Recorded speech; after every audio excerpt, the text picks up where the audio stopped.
Hi guys, welcome back to my channel. My name is Kat and today I am going to talk about 15 queer books which are written by people of color at the top of my TBR. So of course June is Pride Month in the US and Canada. It is not in Australia where I live currently. Pride Month is in January.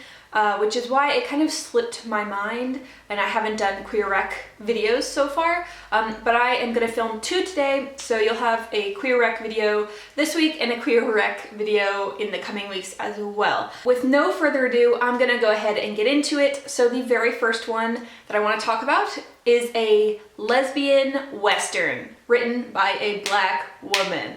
Yes, this is Leather and Lace by Rebel Carter. If you are not aware, because I myself was not aware, Rebel Carter has this amazing Western series where she has basically created this place called Gold Sky, Montana, which is very welcoming of people of all color, skin tones, all creeds, and all sexualities. So this follows a woman who comes to Golden Sky, Montana because she is looking for someone to marry because she is up the duff, which is the Australian way of saying pregnant. So she needs to find a suitor, but the first person who catches her eye isn't a man, it is a woman. Because in Gold Sky, Montana, there are many ways to be married and not all of them include a man. So this includes mail order bride, arranged marriage, kind of secret baby with some forced proximity sprinkled on top. That's what Rebel Carter herself wrote this includes. So I'm really looking forward to this, and if you are at all into lesbian westerns, which I didn't know I was into, go ahead and check this one out. Oh yeah, I'm doing these books in order of category. So the next romance I want to talk about is by Cole McCade, who is an Asian American queer author. Oh my god, Cole McCade's writing is just chef's kiss, and the sex scenes are just amazing. 10 out of 10, so freaking hot. Okay, so I first learned about Cole McCade because of his book, His Cocky Valet, which was written after Cockgate or Cockygate, which was a scandal, like I think a few years ago, and it was so flippin' good. It was basically like a male-male romance with some BDSM elements, and then when I saw that Cole McCade came out with a second one, blessed. This is called His Cocky Cellist. One night, one contract, one kiss, and Victor Newcomb will never be the same. So one man is pretty much the perfect heir, the perfect son, and the other man is his part-time masseuse slash cello virtuoso, and I'm here for it. I love Cole McCade's writing style. Okay, listen to me right now. If you like romance, and you like BDSM elements, and you like really spicy, sexy scenes, then please read Cole McCade. You will not regret it. So the next books I want to talk about are my fantasy books. And the first one I want to mention is When the Moon Was Ours by Anna Marie McLemore. I have yet to read anything by Anna Marie McLemore, and I feel terrible because I've heard great things about their writing style, and just they always have queer elements in there and they have magical realism. This one in particular deals with Mel, M-I-E-L, and Sam. So they're strange but inseparable. Roses grow out of Mel's wrists, and rumors say that she spilled out of a water tower when she was 5. Sam is known for the moons he paints and hangs in the trees.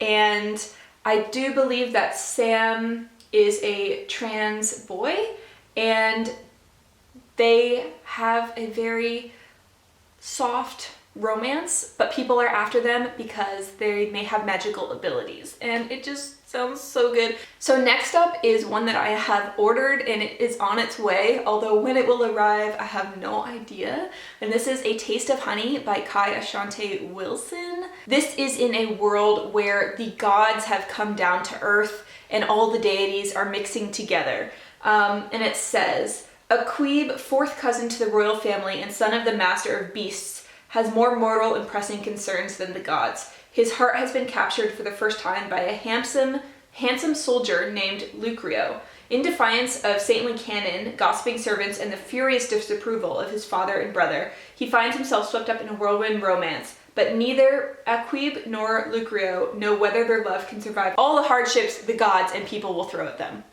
Oh my god, sounds amazing. I want to read this one because I also really want to read the sequel, which is called The Sorcerer of Wild Deeps, which is them on a journey. So I just really want it to be mine, and I love the cover so much, and I just, oh my god. I really want to read it. Also with fantasy is The Deep by Reverse Solomon. Their work often deals with queer elements, particularly I think gender fluid, gender queer characters, also characters on the autism spectrum. This book in particular focuses on a water-dwelling tribe who are descendants of women and men who were thrown overboard during slave ship times.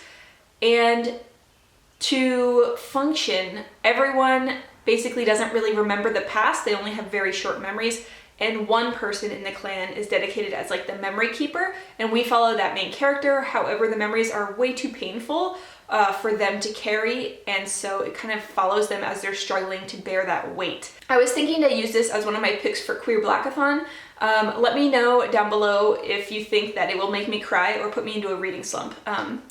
Many thanks.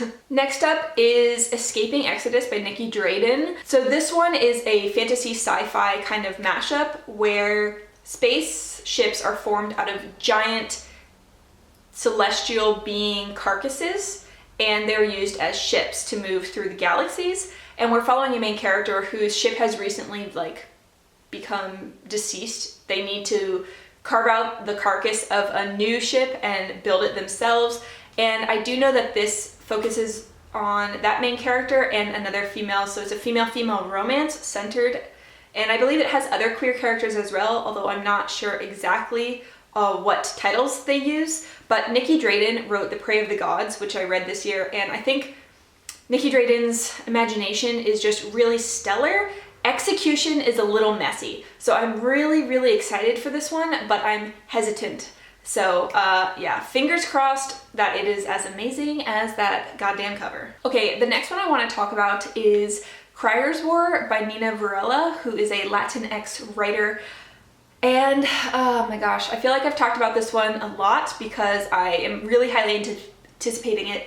It is one of my 5-star predictions for the year, and I really hyped it up, and I'm scared to read it now. So this is in a fantasy world where there has been a huge battle, and basically humans are subjugated under this race known as the Autome, which are basically like mech beings. So we're following Ayla, who is a human servant who serves in the house of Lady Crier, who is the daughter of like the Empress, and she has plans to kill Lady Crier, who is the next in line or the ruling power, and I think they might fall in love. So one of my favorite romance things is like human AI, human mech romance. I don't know why it's a thing for me, but it is. I really enjoy it. This is also female-female, which is like double thumbs up. We need way more of it. It's also by a Latinx writer. Yes, the cover's amazing. Yes, there's so many good things about this, and I'm just terrified to read it. So if you have read it and you loved it, please let me know down below. If you've read it and you thought it was trash, then please throw it in the garbage silently and don't break my heart. And another one for science fiction is An Unkindness of Ghosts by Reverse Solomon. So this one is following a main character who is essentially on a spaceship which is segregated as an antebellum spacecraft. So Aster is of the lower ranks, and this is an examination of race and politics and probably gender as well. I am again hesitant to read Reverse Solomon, not because I've heard anything bad, but because I've heard that their works will just make you cry and rip your heart out. So this is another one that I really want to get to, but I'm saving it for a secret project that I'm hoping to start in July, if all of my packages have arrived from overseas, so we shall see. Okay, so now let's talk some fiction. So I am so highly anticipating reading The Stars and the Blackness Between Them by Junauda Petrus, who is a Black author that I can barely contain myself. So this is another one that I ordered, and I just really hope it comes very soon. The cover is beautiful, and we are following Audrey, who is from Trinidad, and when her mother finds her kissing another girl, she sends her to live with her father in America. And she's really bummed about this until she arrives in America, and she happens to fall for a local girl. The feels. I really want it right now. So the next fiction work I want to talk about is Edinburgh by Alexander Chee. This one I only recently heard about, but it has super high ratings, so it got me intrigued. So we are following 12-year-old Fee, who is a gifted Korean-American soprano in a boys' choir in Maine, when suddenly everything is shattered when it's found out that the director of the choir is a serial pedophile. And we follow Fee throughout his life and his own terms with dealing with the repercussions from like the trial and the memories he has, and also a coming of age about him finding his own gay identity. So I think it's a very serious topic, obviously, but I forget who I was listening to talk about it, but they said it was amazing. And then also when I looked up the reviews, it has amazing reviews. So I'm interested. I've also never read a book in Maine, I think, which is also interesting because it seems like there should be more written in Maine, especially like wilderness books, but I don't know, but I'm very excited about this one. And the next one I want to talk about is probably my most anticipated book of the year that I have ordered, that I want in my hands right now, and it is The Weight of the Stars by Ancrum. I ordered this hardback. I hope it gets here soon. I really, really hope it does. So this book follows two girls who start out as kind of like enemies. They don't get along at all, but one girl dreams of becoming an astronaut, and when she finds out that the other girl climbs up on her roof every night to send signals to her mother, who is an astronaut in space on a one-way ticket to a distant planet, she agrees to help the girl get onto the roof because her arm is broken, and then they spend time together. And I just want it so bad. It sounds so soft, so lovely. So many people have really been raving about it. The next fiction book I want to talk about is For Today I Am a Boy by Kim Fu.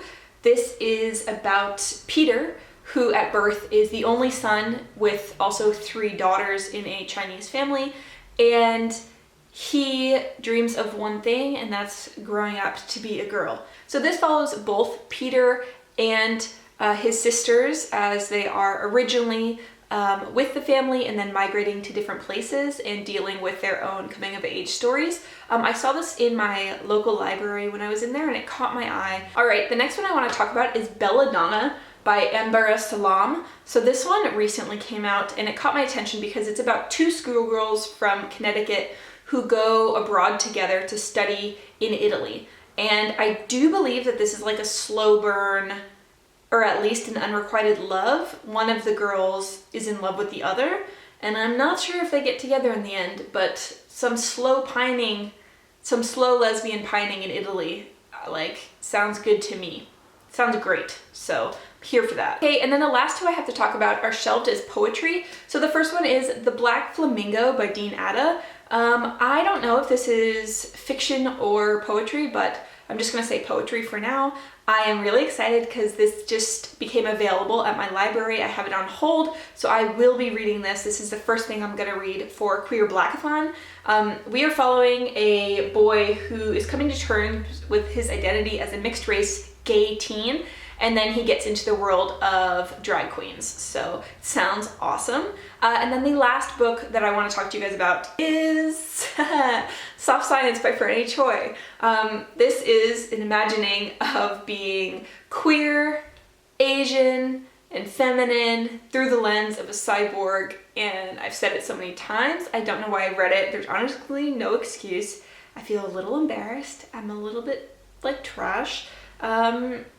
Yeah, but I just have not picked it up still. So I do recommend it. Haven't read it. It's on the top of my TBR, and yeah, it's just really shameful. But that wraps up all of the books on my TBR that I want you to know about. I hope that you guys are all doing well and are very safe, and I will see you in another video soon.